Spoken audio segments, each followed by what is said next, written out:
Video में करेंगे nuclear physics का पार्ट 2, जिसमें बाइंडिंग एनर्जी की फिर न्यूक्लियर फ्यूजन और फिजन आएगा। तो स्टार्ट करते हैं। बाइंडिंग एनर्जी का एक और फॉर्मूला होता है जो कि आपको ध्यान में रखना ही होगा। अब मैं इसको बोल बोल के याद नहीं करा सकता, याद रखना ही है। फिर radio active decay first order reaction होती है, केमिस्ट्री में भी हम पढ़ते हैं, तो उस चैप्टर में इसको ज़्यादा डिटेल में बात कर सकते हैं। यूनिट इसकी बीक्यू होती है जो कि क्वेश्चन में आ सकता है। और हाफ लाइफ का फॉर्मूला होता है Ln2/k फर्स्ट ऑर्डर रिएक्शन के हिसाब से। मीन लाइफ एक इम्पॉर्टेंट पॉइंट है क्योंकि यहाँ पे कंफ्यूज हो सकते हैं। मीन लाइफ होता है 1/λ।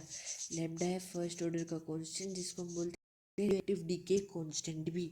फिर रेडियो एक्टिव इक्विलिब्रियम तब होता है जब रेट ऑफ डीके इंफॉर्मेशन के बराबर हो, यानी कि मान लेते हैं ये एक एटम डीके हो रहा है, इसका जब वापस और होगा तो ये भी बराबर हो, तब रेडियो एक्टिव इक्विलिब्रियम होता है। इसका जनरल सेंस में ऐसे याद कर सकते हैं।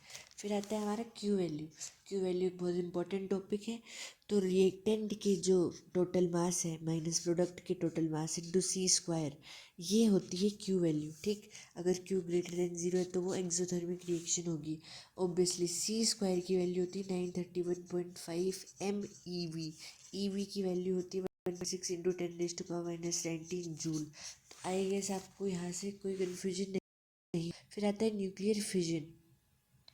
कोई भी हैवी न्यूक्लियस होता है जिसका लोअर Be/A रेशियो होता है तो वो जो है न्यूक्लियर फिजन करता है। एक्सेस एनर्जी बच जाती है, वो गामा एनर्जी काइनेटिक और हीट में चल जाती है। कि लिक्विड ड्रॉप मॉडल आया था, इसके बारे में हम थोड़ी सी चर्चा कर लेते हैं।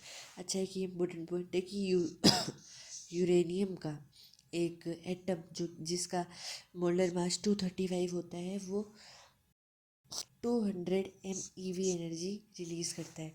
फिर आता है लिक्विड ड्रॉप मॉडल। तो न्यूट्रॉन इज एब्जॉर्ब्ड, इसमें बोलता है कि न्यूट्रॉन एब्जॉर्ब्ड और रिजल्टिंग न्यूक्लियस ऑक्सीलेट्स वोलेंटली। तो एक स्फीयर होगा, इलिप्स फॉर्म होगा, फिर डम्बेल फॉर्म होगा और फिर 2 स्मॉल ड्रॉप्स में बढ़ जाते हैं। ये प्रोसेस है। एक यूरेनियम का एटम जो है वो 2 to 3 न्यूट्रॉन्स देता है इन फिजन। इसको कंट्रोल करने के कुछ तरीके हैं, जिसमें पहला तरीका है मॉडरेटर कर सकते हैं, जिसमें हैवी वाटर ग्रेफाइट इनका यूज़ कर सकते हैं, इससे कंट्रोल रहती है फिजन।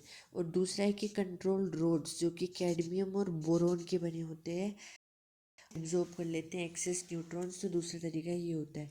न्यूक्लियर फ्यूजन बहुत मिलियंस ऑफ सेल्सियस में होता है और charged gas ionize in charge, इसको हम प्लाज्मा कहते हैं। थैंक यू, पार्ट 3 का वेट करें।